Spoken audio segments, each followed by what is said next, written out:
blocks I'm going to cover are age uke, this is rising block, soto uke, outer block, uchi uke, inside block, gedan barai, downward block, and shuto uke, knife hand block.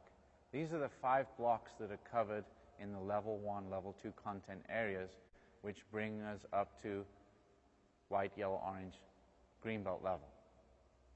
The first block is age uke, rising block. Rising block comes up the center and then twists and blocks at the top. Up the center, twisting and blocking at the top. With age uke, the wrist should be above the head. Not too far this way because now I can't see, and not too far the other way because now there's a chance of being hit still, and also it's not very strong at this point. So age uke, our hand marks the position at which we're going to block. Some styles of karate just block, like this. Shotokan karate, mark, then block, mark, then block, mark, then block. This could be interpreted also as perhaps a hair grab with a forearm strike, or grabbing the wrist and twisting and then breaking the arm this way. Grabbing and twisting and breaking your opponent's arm. So blocks are not always just blocks. And actually, a very interesting part in Japanese, the word for block is uke, but it doesn't translate directly as block. Uke means to receive. So blocking movement, in English, block means stop, repel, don't let them get through, block. In Japanese, uke, ukeru, receive. So we're actually receiving their attack. We're taking their energy and deflecting it into a different direction with our block. So it's very important to understand the difference of concept in our minds between the Japanese way of thinking and the Western way of thinking. A block is not just a stopping movement. By receiving and using our twist of our arm for our different blocking movements, we redirect, we receive their energy and redirect it to a different direction, allowing us to be effective with our block and also allowing us to conserve our energy. If we meet our attack directly, now we're like a head-on collision. Attacker comes, our block meets. This is not necessarily the right way to block. Instead, we need to absorb the energy and send it in a different direction. That way, we speed up their attack, but by redirecting their attack, our counter of our punch or our kick is like the head-on collision. We want our block to receive and our counter to be head-on. This is an important concept to understand when talking about blocks. So, getting back to the rising block, let me just show you the movement of the hands. We mark, the fist is in position, the elbow comes down, and this elbow comes up. So at this point, it looks like our hands are crossed. Then, this one here continues down into the fist position at the side, and the other one comes up, and the elbow starts moving outwards, and our wrist rotates. Now this is directly above here. We don't want this too low. 1, we might not be able to see, and 2, if someone did punch, we hit ourselves. Obviously, that's not good. This should be above the head and away from the head, not too close. The twisting motion of the arm, the blocking arm at the end, this is the deflection. So as the opponent's punch comes to the head and is blocked, the punch is sent over the top of your head through this deflection move.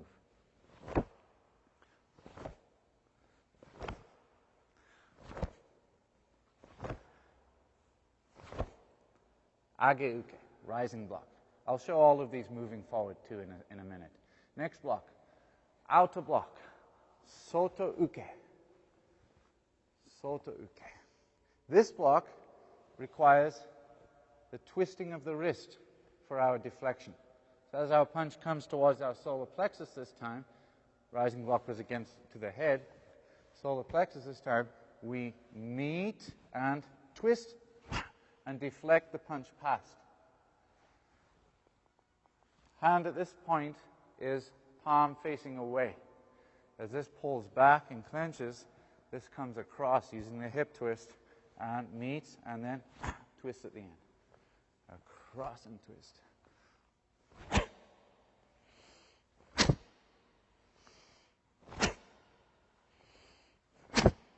This is sota uke, outer block. The next block is inside block, meaning coming from the inside. Outer block coming from the outside. So uchi uke comes, the blocking hand now, both fists are clenched. This is underneath the pull-back hand. And then as this hand pulls back, this one goes out. And again, wrist twist at the end of the technique. This provides the deflection, not just meeting head on. Twisting. Prepare and block. Prepare and block. 1, 2. 1, 2. Okay, with speed.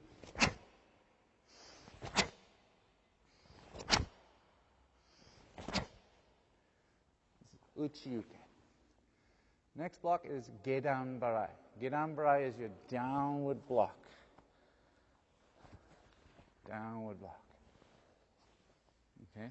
Once again, towards the end, your wrist is twisting. All of the same with the punches. Twisting at the end.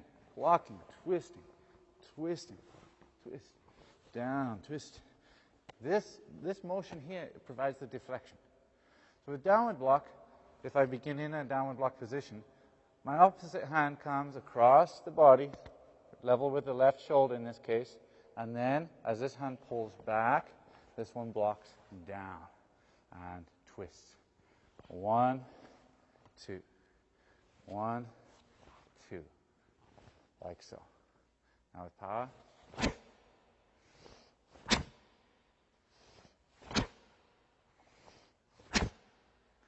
Okay, so all of these blocks so far, the rising block, outer block, inside block, and downward block, are using your forearm as a surface to block. With the rising block, we're using this part of our forearm. The inside block, also this side of the forearm. Downward block, same. The only one that uses the other side of the forearm is the inside block, where we're using this part of the forearm here.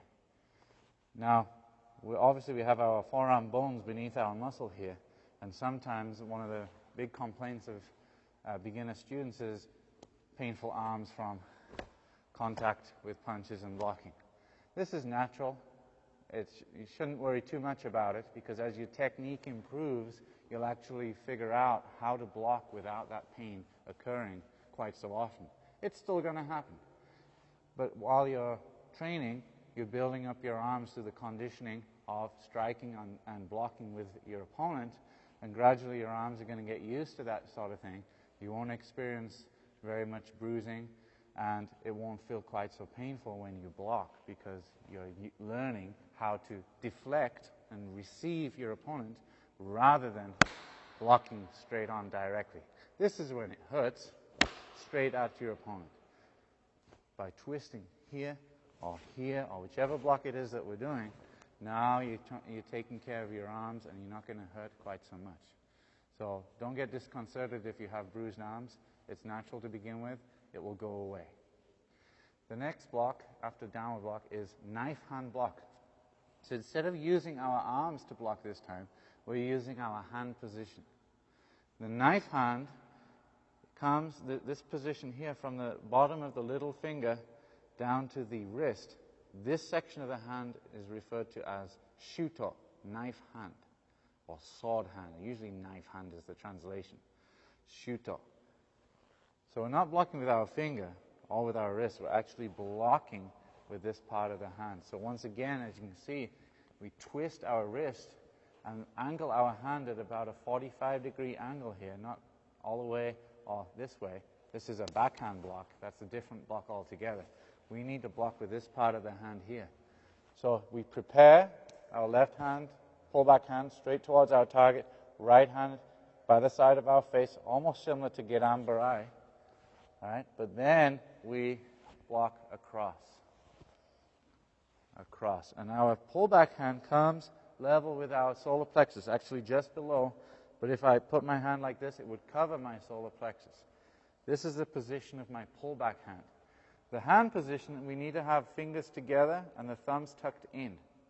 By tucking the thumbs in, it straightens out everything in your hand and makes it a little bit tighter on the side of the hand here and here. Right? So hand position is also important. We don't want any stray fingers hanging out here because they're going to get injured as we block if they're not together. This way. Knife hand block.